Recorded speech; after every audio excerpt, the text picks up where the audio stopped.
So carrying on, I had to fetch my cell phone firstly.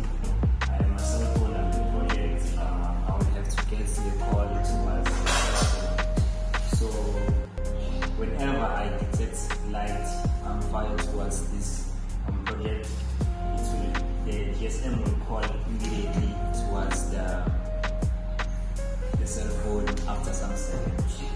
So if I put some fire right here, it's running.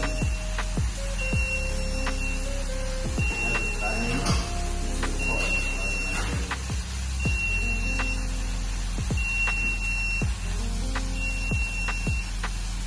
TMI, I get a call.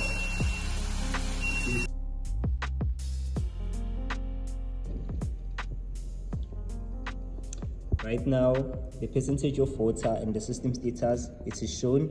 Then there it is, the water, the flow of water towards the soil, as the soil moisture sensor detects that the soil it is wet. Right here on my serial monitor,